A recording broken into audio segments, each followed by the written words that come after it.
안녕하세요. 자, 오늘 좀 재밌는 상상으로 시작해 볼까요? 직원이 딱 한 명인데 회사 가치는 무려 1조 원이 넘는다. 이거 완전 공상과학 영화 얘기 같죠? 근데 이게 더 이상 상상이 아니라는 겁니다. 바로 AI 때문에요. 오늘 이 엄청난 변화, 1인 유니콘이라는 새로운 시대가 어떻게 열리고 있는지 한번 제대로 파헤쳐 보겠습니다. 자, 여러분, 머릿속에 1조 원짜리 성공한 회사를 한번 그려보세요. 으리으리한 사무실에 수많은 직원들이 바쁘게 일하고 있고 부서도 엄청 많고 뭐 그런 복잡한 조직도가 딱 떠오르지 않으세요? 네, 지금까지는 그게 당연했습니다. 그런데 바로 그 오픈 AI의 CEO 샘 알트만이 정말 충격적인 말을 했어요. 언제 1인 유니콘 기업이 나올지 동료 CEO들이랑 내기하고 있다고요. AI가 없었으면 상상도 못했겠지만 이젠 반드시 일어날 일이라고 못을 박은 거죠. 우리가 알던 상식을 그냥 한 방에 깨버리는 말입니다. 이 표를 보시면 그 변화가 확 와닿으실 거예요. 2012년에 인스타그램이 1조 원 가치를 인정받았을 때 직원이 13명이었거든요. 그런데 앞으로는요. 똑같은 1조 원의 가치를 직원이 딱 한 명이서 만들어낸다는 겁니다. 이건 뭐 우리가 알던 팀이라는 개념이 그냥 통째로 뒤바뀌는 거죠. 아니, 근데 도대체 어떻게 이게 가능한 걸까요? 어떻게 사람 한 명이 수십, 수백 명이 하던 일을 다 해낼 수 있다는 걸까요? 자, 지금부터 그 비밀의 문을 한번 열어보겠습니다. 한 사람이 1조 원의 가치를 만들어내는 상상, 그 중심에는 바로 기술의 혁신이 있습니다. 바로 실행자 AI의 등장인데요. 지금까지의 AI가 똑똑한 조언자, 그러니까 카운슬러였다면 이제는 우리의 일을 실제로 대신 처리해주는 든든한 동료가 되고 있다는 뜻입니다. 여기 보시면 그 차이가 정말 재밌어요. 기존의 생성형 AI는 네, 보고서 요약해드릴게요. 이렇게 조언을 주는 역할이었죠. 근데 에이전틱 AI는요. 보고서 분석 끝냈고 이메일 초안도 썼고 회의까지 잡아놨습니다. 라고 말하는 말 그대로 실행자인 거예요. 그냥 말만 하는 AI에서 알아서 일하는 AI로 진화한 거죠. 그러니까 핵심은 이거예요. 에이전틱 AI는 단순히 뭘 만들어내는 게 아닙니다. 우리가 그냥 이렇게 해줘 하고 높은 수준의 목표만 던져주면 알아서 계획 세우고 필요한 프로그램이나 웹사이트를 써서 사람 도움 거의 없이 일을 끝내버리는 자율 시스템이라는 거죠. 이건 뭐 거의 전체 업무 흐름을 다 관리해주는 수준이에요. 자, 그 과정이 바로 이겁니다. 보세요. 우리가 제일 좋은 비행기표 찾아서 예약까지 해줘 라고 목표만 주면 AI 에이전트가 알아서 계획을 쫙 세우고 웹사이트 들어가서 정보 찾고 단계별로 실행하고 심지어 다 끝났다고 보고까지 합니다. AI 하나가 마치 한 팀처럼 움직이는 거예요. 놀랍죠? 자, 그럼 이렇게 AI가 한 팀처럼 일한다는 게 실제 비즈니스 세계에선 어떤 의미를 가질까요?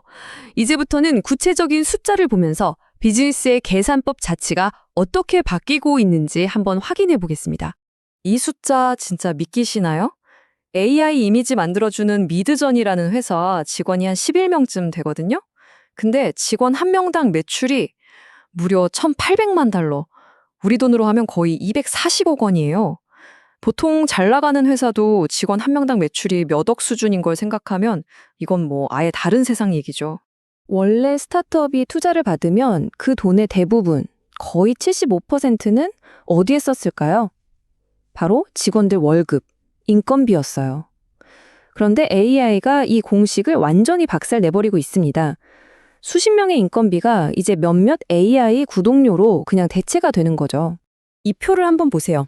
혼자 일하는 창업가가 얼마나 엄청난 힘을 갖게 되는지 바로 보입니다. 핵심 비용이 이제 수억 원대 연봉이 아니라 월 몇십만 원짜리 AI 구독료가 되고요. 그러다 보니 영업이익률은 70%를 훌쩍 넘고 자본 효율성은 수십 배까지 치솟습니다. 이건 정말 전례가 없던 수준의 효율성입니다. 자, 그럼 이런 말도 안 되는 효율성의 변화가 우리 경제 전체, 그리고 일자리 시장에는 어떤 영향을 미칠까요? 이건 바로 거대한 구조조정의 시작을 의미합니다. 송길령 작가가 이렇게 경고했죠. 중개나 대행업은 빨리 정리해야 한다. 왜냐? 부가가치를 못 만드니까. 앞으로는 브랜드랑 소비자가 직접 만나는 거래가 뜰 거다. 딱 중간에서 다리 놓아주는 역할에 기반한 산업들이 얼마나 위용한지 그 핵심을 찌른 겁니다.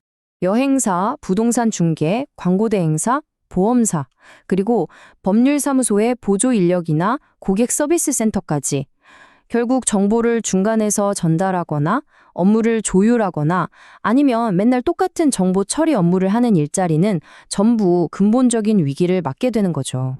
여기서 우리가 얻어야 할 가장 중요한 통찰은 바로 이겁니다. 경쟁력의 중심이 조직의 덩치에서 개인의 능력으로 옮겨가고 있다는 거예요. 이제 여러분이 얼마나 AI 에이전트를 잘 다루고 지휘하느냐가 여러분 회사 조직도가 얼마나 큰지보다 훨씬 더 중요해지는 시대가 오고 있습니다. 물론 이렇게 강력한 기술에는 당연히 그림자도 따릅니다. 무시 못할 위험도 있고 또 그럼 우리는 이제 뭘 해야 하나 하는 본질적인 질문도 생기죠. 보안 문제, 개인정보 침해, 편향된 결과를 낳는 문제, 또 AI가 틀린 정보를 진짜인 것처럼 확신하는 환각 현상까지. 그리고 무엇보다 일자리 없이도 엄청난 가치가 만들어지는 문제도 있죠. 이 AI라는 도구를 책임감 있게 쓰려면 이런 문제들을 우리가 정면으로 바라보고 해결해야만 합니다. 그러니까 해결책은 AI를 막거나 저항하는 게 아니에요. 우리의 역할을 다시 생각하고 새롭게 정의하는 겁니다. 이제 초점은 내가 직접 일을 하는 실무자에서 AI를 전략적으로 지휘하는 감독으로 옮겨가고 있는 거죠. 바로 이게 우리의 새로운 역할입니다. 휴먼 인 더 루프. 말 그대로 시스템 안에 있는 인간이란 뜻인데요. 실행은 AI에게 맡기고 우리는 창의적인 아이디어를 내고 전략적인 판단을 하고 윤리적으로 문제가 없는지 감독하는 AI는 절대 따라할 수 없는 바로 그런 인간 고유의 역량이 집중하는 겁니다. AI가 대부분의 일을 대신해주는 시대에 당신의 가치는 무엇입니까? 이 마지막 질문이 우리 앞에 놓인 거대한 숙제를 보여주는 것 같네요. 에이전트의 시대, 여러분은 여러분의 가치를 어디서 찾으실 건가요?